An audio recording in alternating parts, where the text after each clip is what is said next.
Corona संक्रमण पर काबू पाने के लिए राज्यों में लगे लॉकडाउन के बीच प्रवासी मजदूरों का पलायन फिर शुरू हो गया है। ऐसे में दिल्ली और महाराष्ट्र से बड़ी संख्या में प्रवासी मजदूर लगातार मध्य प्रदेश पहुंच रहे हैं। इन मजदूरों की कोरोना जांच और उन्हें क्वारंटीन करने को लेकर मध्य प्रदेश सरकार ने अभी तक कोई तैयारी नहीं की है।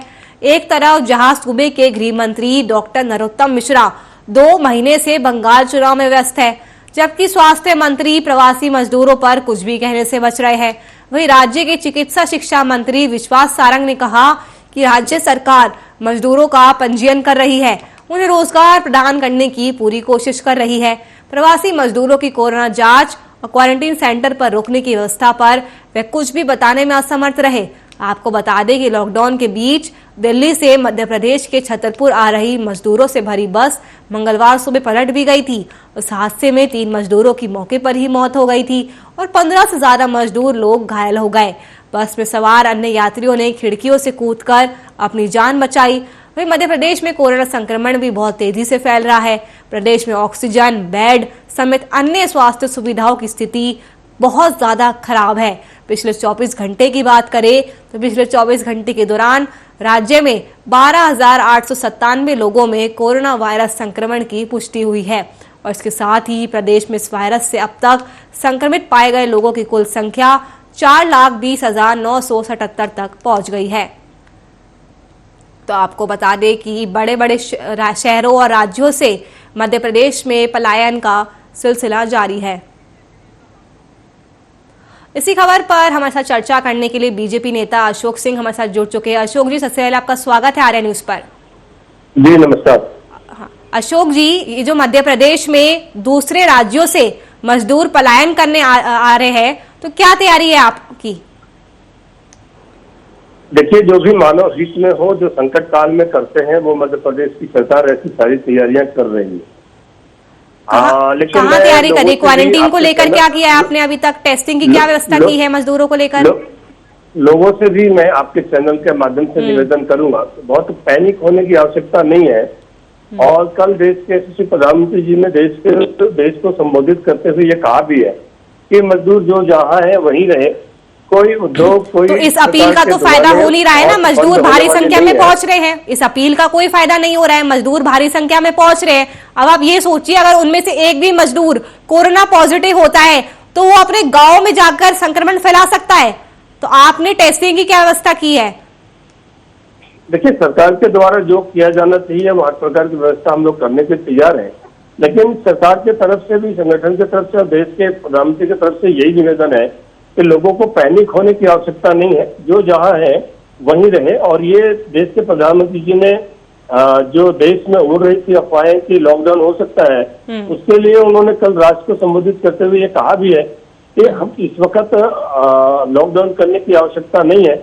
वो इसलिए नहीं है क्योंकि पहले क्या था कि अचानक चैन को रोकना था और हमारे पास जो भी सुविधाएं होनी थी ये देश में नहीं थी।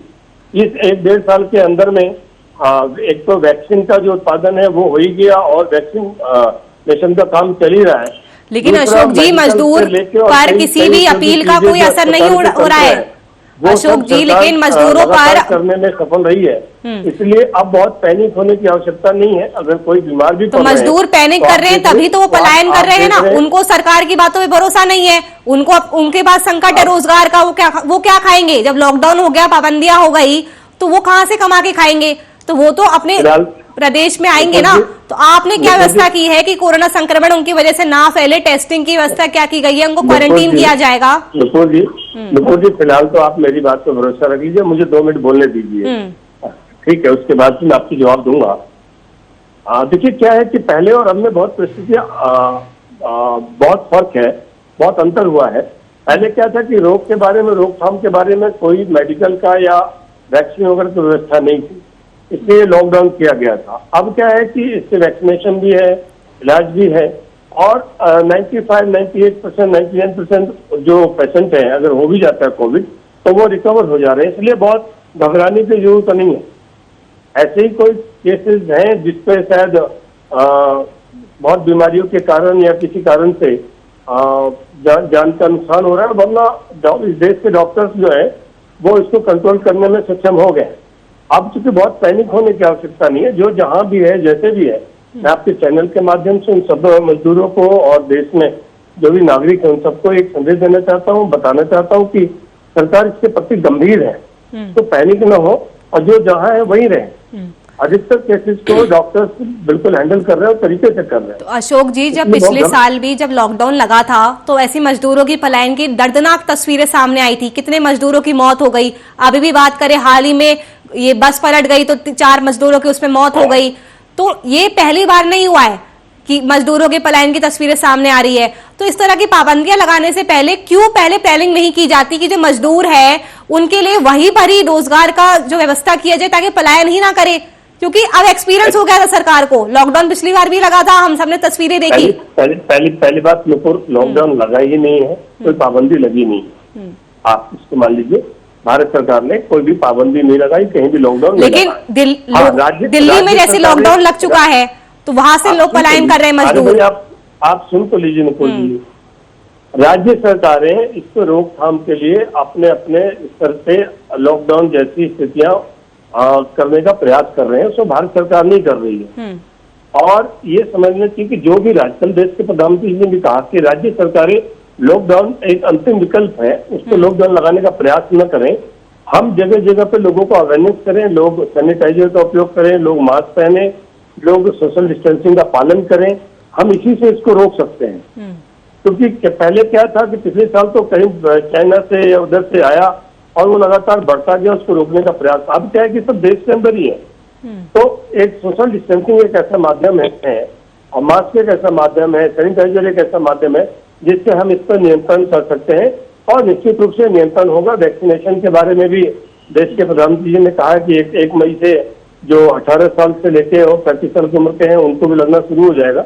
हम इसको हमारे देश के जो चिकित्सा व्यवस्था डॉक्टर्स हैं इसको कंट्रोल करने का प्रयास कर रहे हैं और ये कंट्रोल हो जाएगा। अब उस प्रकार की बहुत ज्यादा जानलेवा स्थिति नहीं है, क्योंकि इसके मेडिसिन के बारे में, इसके इलाज के बारे में सभी अस्पतालों को, सभी चिकित्सकों को जानकारी मिल गई है। तो बहुत पैनिक होने की आवश्यकता नहीं है।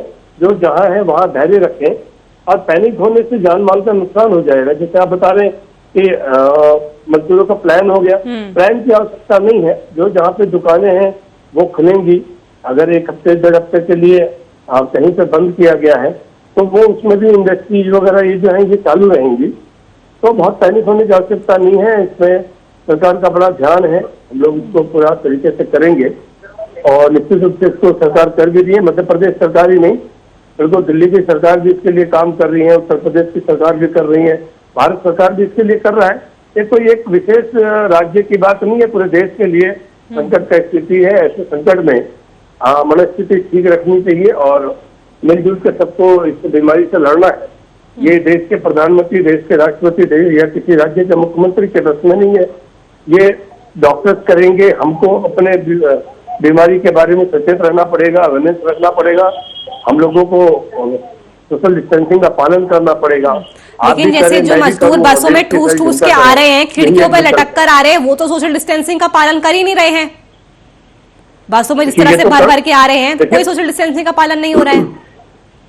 देखिए, देश के प्रधानमंत्री जी ने यही बातें कही है कि देश के जो नौजवान हैं, जो बच्चे हैं, वो अपने घर में भी लोगों को बोले कि भाई आप बाहर निकलते हैं तो सोशल डिस्टेंसिंग का पालन करें और जब जरूरत नहीं है तो ज्यादा बाहर न घूमें। आप समझिए, देखिए हम और आप बहुत जिम्मेदार नागरिक हैं। आपके चैनल को कई लाख लोग देख रहे होंगे, कई करोड़ लोग देख रहे होंगे। हमारा लोगों को अवेयरनेस करने का काम है। हम उनको अवेयरनेस करें, लोगों में जागरूकता लाएं और लोगों को इस बीमारी से कैसे बचाव हो इसके बारे में बोले। ये आज की परिस्थिति में हम सब लोगों को अपने देश के नागरिकों के बारे में ऐसा बोलना पड़ेगा, करना पड़ेगा और प्रयास करना पड़ेगा कि वो सब लोग अपने और अपने परिवार के जान माल की रक्षा के लिए कम से कम इतना करे कि उनको कोई बीमारी की चपेट में ना आए। तो यही मैं आपके चैनल के माध्यम से बोलूंगा। बाकी सरकारें, देखिए सरकार क्या है कि सरकार आपको चिकित्सा व्यवस्था उपलब्ध करा सकती है, संसाधन उपलब्ध करा सकती है, लेकिन बहुत सारी चीजों को आपको खुद करना है और आपको ही सोशल डिस्टेंसिंग का पालन करना है। आपको ही समय समय पे टेस्टिंग के लिए जाना भी पड़ेगा, करना ही पड़ेगा। ये आपको अधिकतर काम करना है। सरकार को जो करना है वो तो कर ही रही है और सरकार का सहयोग भी करना चाहिए, अपने परिवार की जान माल की रक्षा करनी चाहिए। ये हम सबकी जिम्मेदारी बनता है। तो अशोक जी, आप मुझे बस अब संक्षिप्त में ये बता दीजिए कि जो प्रवासी मजदूर है जो आ रहे हैं मध्य प्रदेश में, उनको लेकर आपकी तैयारी क्यों है? क्योंकि गृह मंत्री बंगाल में व्यस्त है चुनाव प्रचार में, और जो स्वास्थ्य मंत्री कुछ भी कहने से बच रहे हैं, तो तैयारी क्या है कि उनकी टेस्टिंग की जाएगी, उन्हें क्वारंटीन किया जाएगा? अब आप अपडेट हो जाइए। गृह मंत्री जी भी मध्य प्रदेश में भी है, स्वास्थ्य मंत्री जी भी है, मुख्यमंत्री जी भी है। और मैं फिर कह रहा हूँ, देखिए सबसे बड़ी चीज क्या है कि जनरली देखिए आप, मैं एक वैसे बोल रहा हूँ, मैं तो बचाव के लिए नहीं बोल रहा हूँ। अगर मैं बचूंगा तो मैं आपके चैनल पे डिबेट दूंगा, अगर मैं ही बीमार पड़ जाऊंगा तो मैं आपको डिबेट कैसे दूंगा? अगर आप ही बीमार हो जाएंगी तो चैनल के लिए कैसे न्यूज बनाएंगी? इसलिए सबसे पहली जिम्मेदारी हमारी आपकी ये बनती है कि हम लोग खुद बचें और सरकार पे ज्यादा निर्भर न होकर खुद इस बीमारी से बचने का और अपने परिवार को बचाने का प्रयास करें। मेरा यही आपसे कहना है। सरकार को जो करना है वो सरकार कर रही है, और सरकार की जो चिकित्सा व्यवस्था, जो डॉक्टर्स लगे हुए हैं, अनगिनत इसमें फ्रंट लाइन के वर्कर्स हैं, वो अपना काम कर रहे हैं, वो तो कर ही रहे हैं। लेकिन सबसे पहले हम सब लोग अपने और अपने परिवार का ख्याल रखें। मैं यही आपके चैनल के माध्यम से बोलना चाहता हूँ। चलिए, शुक्रिया अशोक जी हमारे साथ इस चर्चा में जुड़ने के लिए।